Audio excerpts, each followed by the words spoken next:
Sejam bem-vindos a mais um webinar da Yugo. A pergunta que fica é: você vende pela internet? Então, esse webinar é para você, né? Se você aí vende na internet, ainda mais com essas datas sazonais, né? De Dia do Cliente, Black Friday, Dia dos Pais, Dia das Mães, geralmente vem um alto volume aí de um tráfego, né? Para dentro do seu site. Só que aí a gente tem que tomar cuidado, né? E tem que ter um site seguro e principalmente aí tomar cuidado com fraudes, né? Então, esse webinar a gente vai falar um pouco sobre isso, mas antes eu quero convidar você para se inscrever no nosso canal aqui do YouTube, tá? A gente, toda semana a gente promove conteúdo sobre inovação, marketing, tecnologia, né? Entrevistas aqui no nosso canal e você é o nosso convidado para assistir esse conteúdo e aí se inscrever para que toda vez que a gente lançar um conteúdo você seja notificado, ok? Nós temos também aqui, a gente acabou de lançar, acho que faz 2 semanas, tá? Eu não sei, pessoal, eu estou em outubro, certo? Estou em outubro de 2019, falando 2 semanas aqui, mas que fique registrado. 2 semanas a gente lançou um canal no podcast Spotify. Eu estou dando para o lado aqui porque tem aqui o meu produtor aqui do lado esquerdo, que divulga esses vídeos. Então, o Spotify tem várias entrevistas lá em conteúdo também. Inclusive, esse conteúdo vai ficar disponibilizado também no Spotify, em todas as plataformas que a gente tem. Tá? A gente vai divulgar no Instagram, vamos divulgar no LinkedIn, vamos disponibilizar isso no YouTube, podcast, ou seja, você vai poder assistir em qualquer plataforma que você desejar. Ok? Acho que dados os recados aí, né? Falei aí das redes sociais, falei do YouTube, e aí o que a gente fez aí, pessoal? Para falar de um tema de fraude, né? Desse tema aí que mexe com a cabeça do empreendedor, né? A gente falou, cara, vamos chamar então um especialista, né? Então, quem a gente convidou aqui? A gente convidou o Felipe, ele é Head de Marketing e Comunicação da Conduto, e é esse cara aí que, pô, tá todo dia vendo isso, né? Acompanhando o mercado, que vai falar um pouco para a gente aí de como a gente pode lidar com essas situações aí de fraude. Então, para você que quer ouvir sobre prevenção à fraude no e-commerce, seja bem-vindo a este webinar. E aí eu já deixo a palavra e o meu agradecimento aí para o Felipe. Fala aí, Felipe. Fala, Paulo. Antes de tudo, queria agradecer você e o pessoal da Yugo pelo convite. É muito legal para a gente poder participar de um webinar e compartilhar um pouquinho do nosso conhecimento com vocês. E, de fato, fraude é um tema que está muito presente, infelizmente, no nosso cenário hoje do e-commerce. O Brasil é o segundo país com maior índice de tentativa de fraude no e-commerce no mundo inteiro, só perde para o México hoje em dia. E só que a gente vê muita gente com medo de falar de fraude. Fraude é um assunto que o pessoal gosta de jogar para debaixo do tapete lá, e a gente prega aqui na Conduto que não. A gente tem que trazer o assunto mais à tona, porque quanto mais a gente compartilha o assunto, quanto mais a gente troca conhecimento com o mercado e ouve as dúvidas do mercado, mais a gente consegue se preparar. Então, eu preparei aqui um materialzinho para a gente conversar sobre, e acho que o momento que a gente está falando disso é fundamental, assim, né? No fim do ano, quando o e-commerce está mais aquecido, quando o volume de pedidos aumenta antes da Black Friday, durante a Black Friday, nas compras de Natal. Então, acho que vem super bem a calhar. Eu vou compartilhar minha tela aqui com o material que eu produzi para vocês. Vocês me dizem se está funcionando direitinho.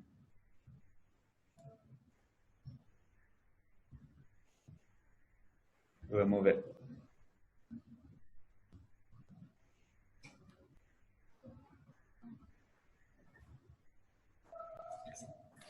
Vocês me dizem aí quando aparecer na tela? Olha, para mim tá aparecendo, agora tá... Apareceu? Ok. Bom, para falar do assunto, falar de fraude é um tema muito bad vibes, para ser bem honesto, assim, ninguém gosta de falar muito disso, porque envolve crime, envolve alguém tentando tirar vantagem do seu negócio. Então, decidi trazer um outro mote aqui para falar um pouquinho de cinema. Eu gosto muito de cinema, assim, eu vim do jornalismo, então gosto dessa parte mais artística. E no cinema tem um jargão muito conhecido que é o ator de um papel só, que é basicamente aquele tipo de ator que faz tão bem, mas tão bem, um, um papel que ele acaba sendo rotulado e é muito difícil ele se desvencilhar desse personagem. Então, por exemplo, é muito difícil você pensar em um ator como o Mr. Bean, o Rowan Atkinson, fazendo um papel super dramático, um galã de cinema. Ou então, Macaulay Culkin, por exemplo, ficou muito marcado pelos personagens dele quando era ainda criança e depois não conseguiu explodir como um grande ator na vida adulta.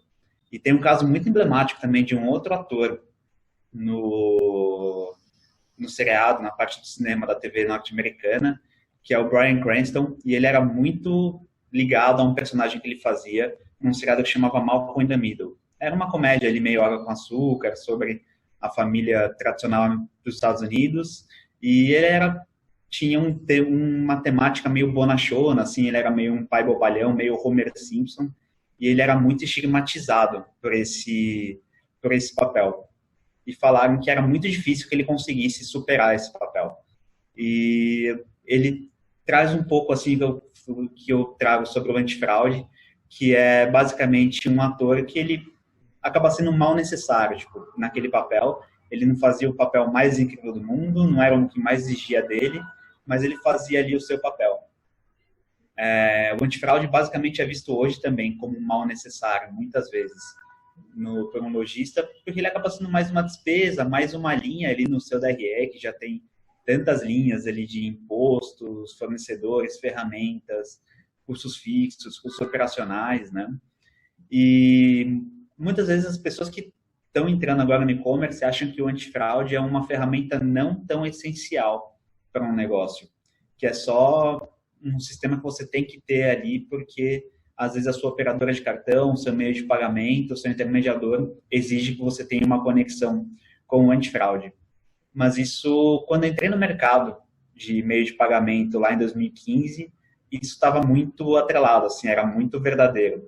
De 2 anos para cá, a gente vem notando uma mudança nesse cenário, que foi mais ou menos o que aconteceu com esse ator. Não sei se vocês já reconheceram de onde ele é. Ele conseguiu romper a barreira do ator de um papel só e conseguiu fazer um outro papel que foi muito mais marcante para a carreira dele, para a TV mundial, que ele virou o Walter White, do Breaking Bad. É o mesmo ator, só que um personagem muito mais profundo em uma das melhores séries que já foram produzidas, segundo eu mesmo. E não que o antifraude hoje seja um drug dealer, mas o antifraude hoje é um personagem muito mais complexo no cenário do e-commerce, que ele deixou de ser um mal necessário para virar um fornecedor estratégico de um negócio. Ele vai ajudar a loja virtual ou o seu negócio, às vezes, o emissor de pagamentos, a ter uma redução de prejuízos. E não só isso, ele vai também trabalhar para aumentar a conversão. Ele não vai ser só uma ferramenta que vai trabalhar para barrar fraudes. Então, a gente vê um pouco de como o jogo está mudando no cenário de combate a fraudes. Como eu falei no comecinho dessa transmissão, o Brasil ele é o segundo maior com mais índice de tentativa de fraude em pagamentos digitais no mundo. No primeiro semestre desse ano, a taxa de tentativas de fraude estava em 2,88%, mais ou menos.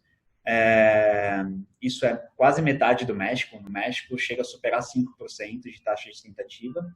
E são taxas de tentativa, não necessariamente fraudes efetivas, né? A maior parte dessas tentativas é barrada pelo meio de pagamento, pelo intermediador, pela plataforma e principalmente pelo sistema antifraude, né? 2,88%, se a gente vai trazendo um número mais palpável, isso significa uma tentativa de fraude a cada 35 pedidos feitos no e-commerce brasileiro. Como eu falei, eu sou de humanas, número para mim não é a coisa mais confortável, assim, então eu sempre gosto de trabalhar para deixar esse número mais palpável. Se a gente for pensar que o e-commerce no Brasil, no primeiro semestre, teve 132 milhões de pedidos, e a gente aplica essa taxa de 2,88% de tentativas de fraude, significa que quase 4 milhões, 3 milhões e 800 mil transações no primeiro semestre no e-commerce brasileiro foram de origem fraudulenta. Cara, se a gente for pensar isso, é uma tentativa a cada 4 segundos. Se a gente está conversando aqui há 9 minutos, imagina quantas tentativas já não rolaram no nosso país, no nosso e-commerce, nesse meio tempo, sabe? São números que são alarmantes, assim, ainda mais se você considerar que as operadoras de cartão hoje orientam que os e-commerce não tenham mais de 1% de fraude sobre o faturamento bruto, né? Caso contrário, o e-commerce, o lojista começa a estar sujeito a advertências, a multas, ele pode até correr o risco de ser descredenciado e não poder receber pagamentos por cartão no seu e-commerce. E não receber um pagamento por cartão hoje, eu estava lendo alguns estudos hoje pela manhã, o cartão de crédito corresponde a quase 70% do share de pagamentos no e-commerce, contra 19%, 20% do boleto bancário. Então, imagina o prejuízo de você não poder receber uma transação por cartão. Fora o risco que a sua marca corre por ter um alto índice de tentativa de fraude, você tem mais custo de atendimento, a reputação fica muito prejudicada e a operação também. Eu trouxe aqui um caso real para falar um pouquinho de como funciona essa mudança de pensamento sobre o antifraude. Antigamente, as pessoas trabalhavam muito com sistemas de antifraude que prometiam fraude zero para quem vendia online. Mas, em contrapartida, não era uma ferramenta que abria 100% a operação. Então, eu contratava um sistema, contratava uma ferramenta que ia gerenciar os pagamentos para mim. Ia analisar, ia aprovar e negar os pagamentos de acordo com o interesse da própria ferramenta. A gente conheceu um empreendedor, faz uns 2, 3 anos, que ele tinha aberto um e-commerce de cosméticos masculinos, que era um e-commerce que vinha super bem. E tinha ali mais ou menos 1.600 pedidos por mês, num ticket médio de R$250, ele pagava em média 2,5% de cada pedido para o antifraude. Em troca disso, ele tinha fraude zero. O resultado dele, basicamente, em números arredondados, era um faturamento bruto de aproximadamente R$400 mil por mês. Ele pagava o antifraude R$10 mil por mês. Então, ele tinha um faturamento pós-antifraude, que é um termo que a gente chama aqui na Conduto, de R$390 mil por mês. É um resultado interessante e, basicamente, ele não tinha problemas com fraude. Ele não via o que acontecia também na operação dele, mas o resultado dele estava funcionando bem. O problema é que, depois de alguns meses, ele começou a ouvir algumas reclamações de clientes de mais tempo, clientes mais antigos, que não conseguiam comprar porque ou tinham trocado o cartão ou estavam tentando enviar alguma compra de presente para alguém, ou tinham mudado de endereço. Ou seja, alguma coisa tinha mudado. E alguns outros novos clientes não conseguiam comprar com ele porque o pagamento não era aprovado ou havia alguma demora muito grande para essa aprovação. E ele começou a ter muito custo com atendimento, começou a ter muitos problemas em relação a isso. A operação dele ficou muito mais turbulenta. E ele conversou com algumas pessoas do mercado e falaram que talvez ele poderia estar com um problema relacionado ao antifraude dele. E para ele, a princípio, não fez muito sentido. Ele falou, não, mas eu não tenho problema com o meu antifraude. Eu tenho um antifraude que me garante zero fraude, então eu estou bem protegido em relação a isso, estou bem coberto. E aí falaram, não, tenta testar uma nova ferramenta. Essa nova ferramenta mostrou para ele que, na verdade, ele não tinha 1.600 pedidos por mês. Ele tinha 2.000 pedidos por mês e era possível, em cima desses 2.000, ter uma taxa de aprovação de 98%. Antes ele tinha 1.600, significava que ele tinha uma taxa de aprovação de 80% apenas. Então, o sistema que prometia uma fraude zero para ele, acabava cobrando para aprovar as transações boas.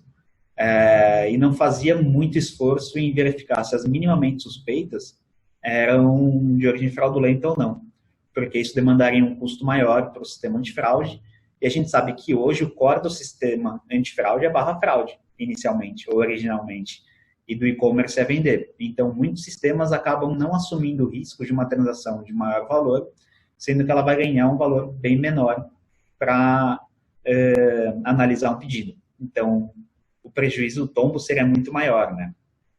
Essa nova ferramenta antifraude cobrava dele R$2 por pedido analisado e dava uma taxa de chargebacks de 0,4%. Então, 0,4% do faturamento dele acabava sendo comprometido por fraudes efetivas. Mas na ponta do lápis, será que valia a pena essa mudança que ele fez? Dos 400 mil reais que ele ganhava antes, com os 160, com os 1.600 pedidos aprovados, ele hoje faturava 490 mil, com 98% dos pedidos aprovados em cima de 2 mil. Ele passou a pagar por antifraude uma fatura de 4 mil reais por mês, contra 10 mil que ele pagava antes. A taxa de chargeback dele, se antes era 0, agora é de aproximadamente 2 mil. Mas o faturamento pós-antifraude, aquela métrica que a gente chamou ali, subiu de 390 mil para mais de 484 mil. No fim do mês, significava que ele estava ganhando 94 mil reais a mais, só por ter mudado de estratégia de antifraude. Isso no fim do ano vai dar mais de 1 milhão e 100 mil reais de faturamento. É um baita faturamento. Se eu conseguisse trazer um resultado de só uma mudança simples de ferramenta, que me desse um incremento de mais de 1 milhão e 100 mil reais na receita, com certeza meu chefe me daria uma viagem super legal de benefício no fim do ano.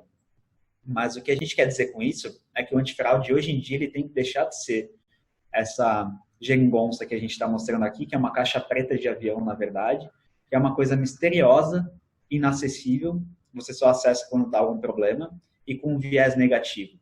Toda vez que a gente ouve falar de caixa preta de avião é porque deu algum problema muito grave.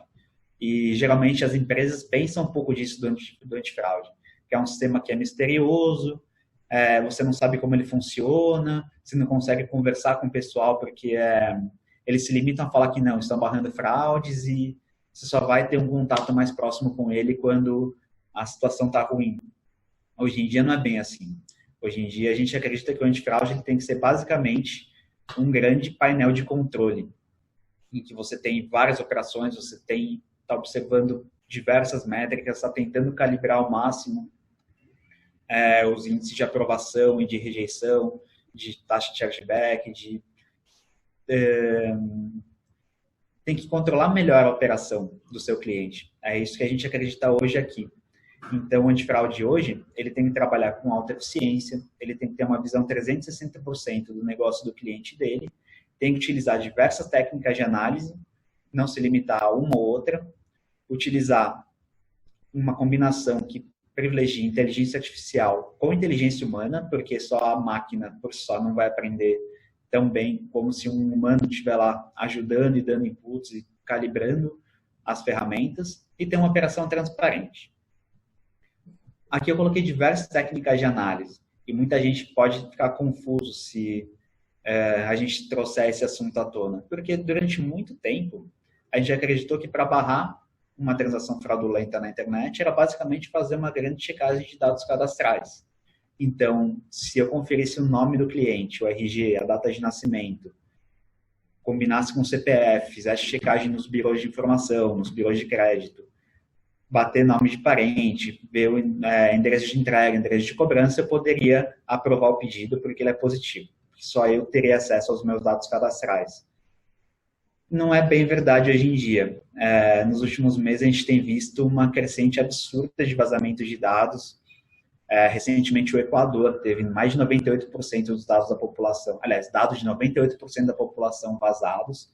Isso corresponde ao país inteiro. Teve até criança que teve dados sensíveis expostos. No Brasil, a gente teve recentemente órgãos do governo sofrendo vazamentos de dados. Nos Estados Unidos, recentemente teve um vazamento de mais de 170 milhões de pessoas foram comprometidas em vazamento de dados.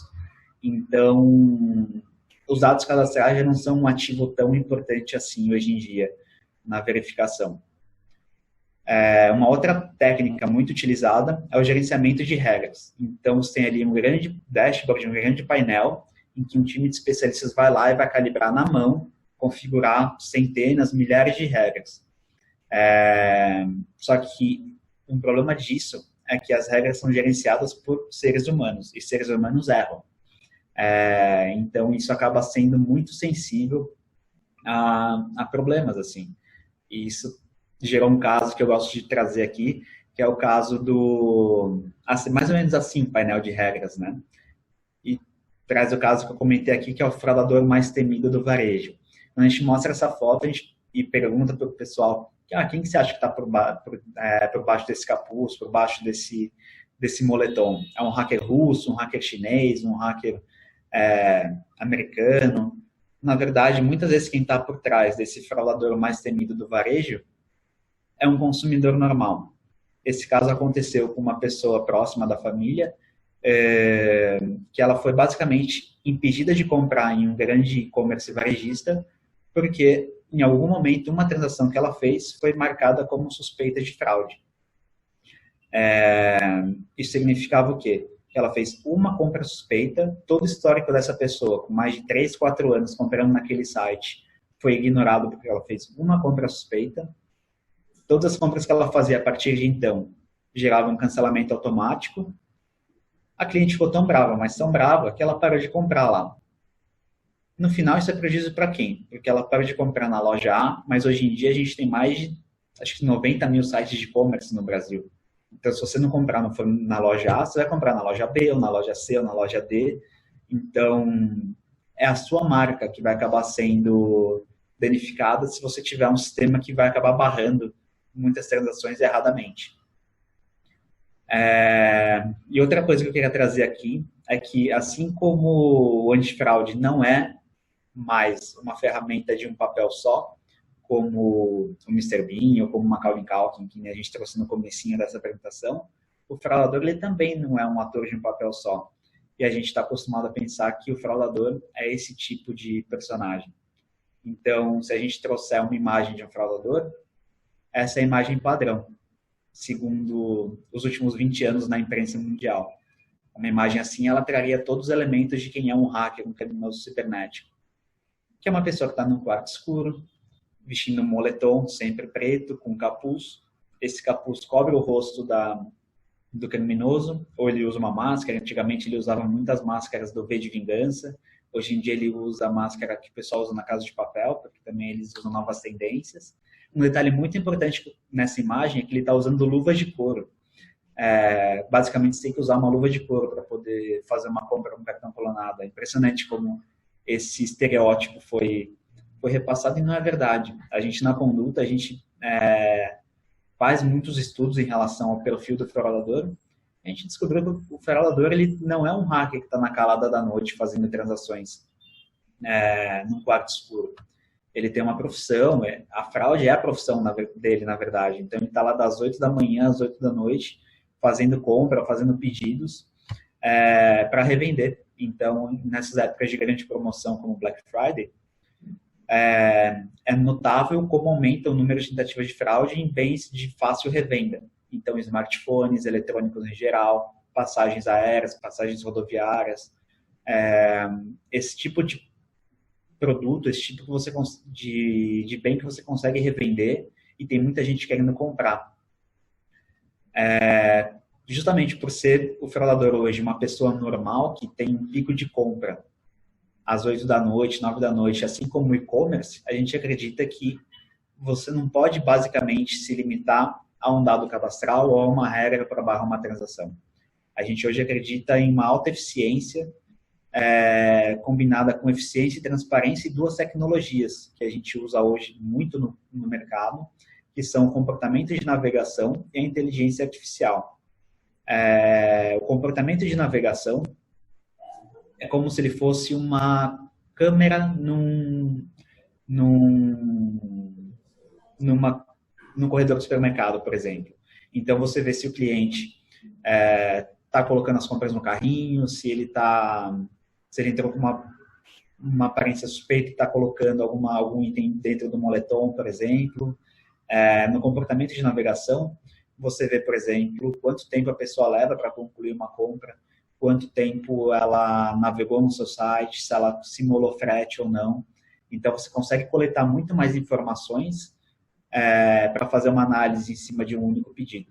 E a inteligência artificial e o machine learning, eles vão trazer rapidez e flexibilidade para as análises. Então, em vez de você enviar um pedido para um analista, um motor de regras fazer essa análise suscetível a erros, a máquina ela vai aprendendo de acordo com o seu modelo de negócios e fazendo análises cada vez mais eficientes, cada vez mais precisas. No marketing, basicamente, a gente usa isso. A gente que trabalha com marketing, o Paulo e eu, a gente sabe o comportamento de navegação no site, diz se o cliente tem propensão a comprar, e se ele comprou o item A, ele pode comprar o item B e C também. Então, a gente pensa que no mercado de combate à fraude, prevenção à fraude, que o tempo que a pessoa passa em um site, a maneira como ela navega na internet, também diz muito sobre ela em relação à prevenção de fraude.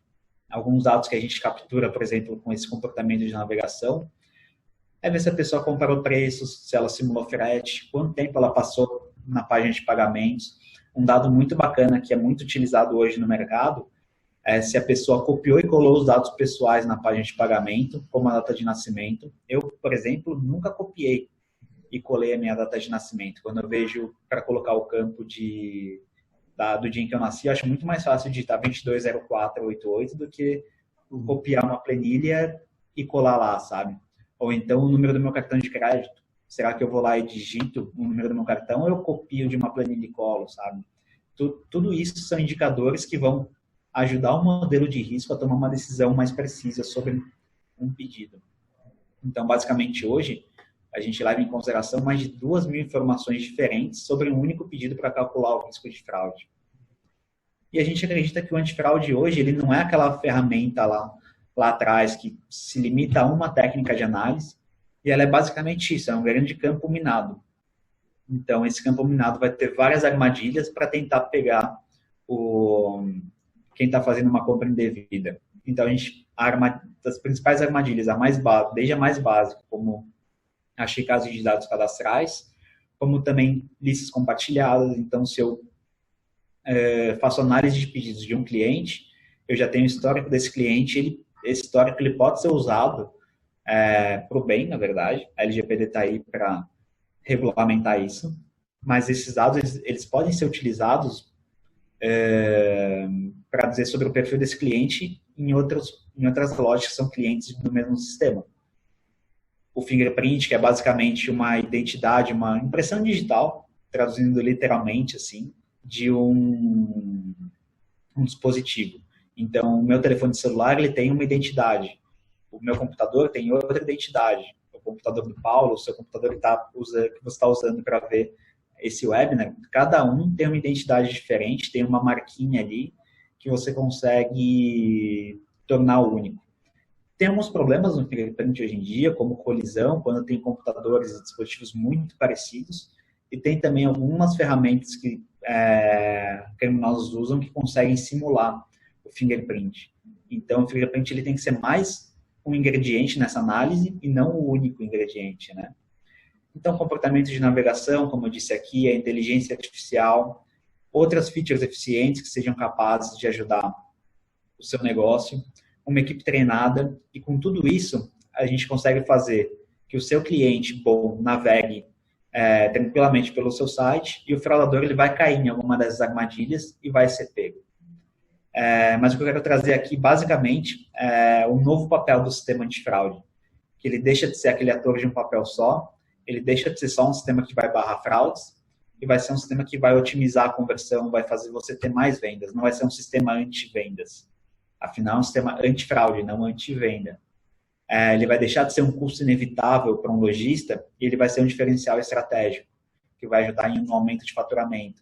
Ele vai deixar de ser aquela caixa preta, aquele sistema excêntrico, e vai ser um sistema mais transparente, vai ser um grande parceiro do seu negócio. E numa época como Black Friday, nessas épocas de alta sazonalidade, acho que é o que todo e-commerce precisa. Basicamente era isso que eu vim trazer aqui para vocês, então se vocês tiverem qualquer dúvida, fiquem à disposição. A gente adora conversar, a gente adora debater, então fiquem à vontade, espero que vocês tenham gostado também. Se vocês tiverem alguma pergunta, Paulo, o pessoal da Yugo, fiquem à vontade. Estava aqui esperando aí um conteúdo primeiro muito interessante, né? Acho que vai ajudar bastante aí um empreendedor aí que tem um e-commerce a poder se defender, né, dessas armadilhas que tem aí no mercado e poder aumentar suas vendas. É isso aí, Felipe. E aí, dando continuidade, eu queria entender de vocês qual que é a diferença, porque assim, eu sei que muitos meio de pagamentos, ele já vem com antifraude integrado, né? E aí, existem outros meios de pagamentos que você pode escolher, ter a liberdade de escolher um outro antifraude. Para você, qual que existe para a conduta uma diferença em sentido de formato comercial? É uma coisa integrado, outra coisa contratar fora? O que é mais benefício? Sim, realmente tem essas duas opções e varia muito também de acordo com a estratégia do lojista. Então, por exemplo, às vezes se você tem uma operação menor ou não faz parte da sua estratégia hoje ainda, ter uma equipe interna de revisão ou ter um formato mais parrudo para fazer uma análise de pedidos, vale a pena você usar as soluções que já estão integradas no seu meio de pagamento. Então, tem muitas empresas que já têm ali um formato embutido. Tem outras que acaba sendo mais vantajoso você separar essas duas operações. Você pode usar soluções que estão integradas com o seu meio de pagamento ou contratar soluções à parte e gerenciar melhor e ver o que faz mais sentido para você. Mas o que a gente normalmente fala, que de acordo com o tamanho da operação, quanto maior a operação, mais vantajoso vai ficar o contrato à parte com o antifraude. Até porque aí o relacionamento muda muitas vezes com a solução antifraude, você consegue conversar diretamente com o fornecedor e definir melhor a sua estratégia. Mas aí depende muito de cada momento que a loja está vivendo, que o negócio está vivendo. Não, legal. Uma outra pergunta que eu faço é em relação a custo também, né, para a contratação de antifraude. Eu sei que alguns segmentos eles acabam tendo um pouco mais de risco do que outros, né? Isso muda na hora de contratar? É um formato padrão de vocês? É uma tabela? Ou vocês acabam olhando também o segmento dessa empresa? Não, a gente olha também, até porque para a gente influencia diretamente no quanto conservador a gente pode ser em relação à análise. Então, vamos supor que seja o mesmo produto que a gente esteja vendendo, a gente tem um produto aqui dentro da Conduto de apenas coragem automática ou de revisão completa, para gestão completa da análise de risco de cada cliente. Se você está mandando para a gente um pedido de uma categoria mais suspeita, com maior liquidez, como, por exemplo, um iPhone 11, o risco é muito maior, a chance de ser fraude é muito maior. A gente estava vendo recentemente que na última Black Friday, por exemplo, o índice de tentativa de fraude em eletrônicos, por exemplo, foi de 11%. Então, 1 a cada 10 pedidos, praticamente.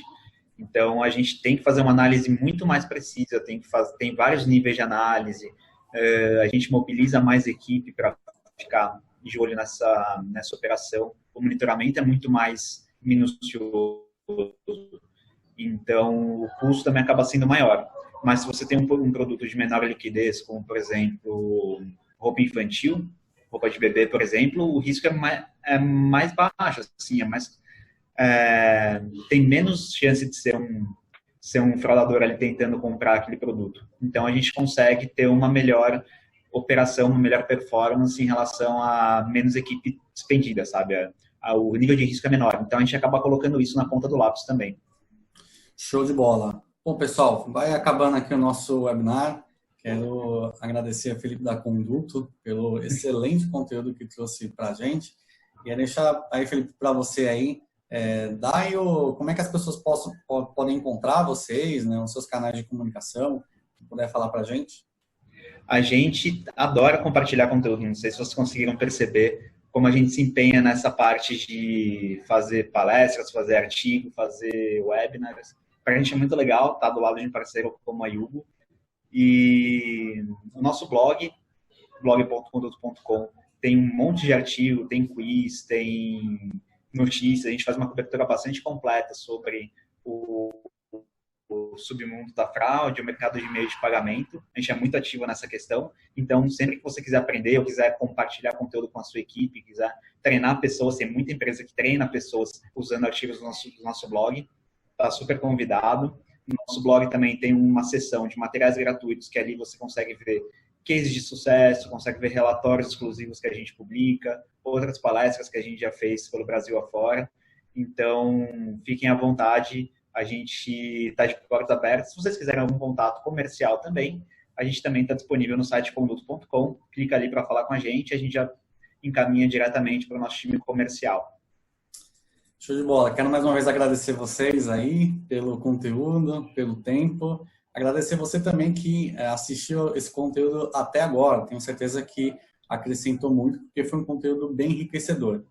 Convidar você também para se inscrever nos nossos canais de rede social. Se você está vendo pelo YouTube, vai lá e clique aí no se inscrever, clique no sininho também para você ser notificado sempre quando surgir um novo conteúdo. Nós também temos o nosso canal também no Spotify. Se você estiver ouvindo também, espero que você tenha aproveitado esse conteúdo, se inscreva lá também. E até o próximo webinar. E deixando aqui um recadinho especial para o pessoal. Se tiverem dúvidas também sobre esse webinar, pode colocar aqui no descritivo do YouTube, tá? Ou nas redes sociais que vocês nos verem, que a gente vai tentar responder a todos, beleza? Até o próximo webinar e muito obrigado. Tchau, tchau.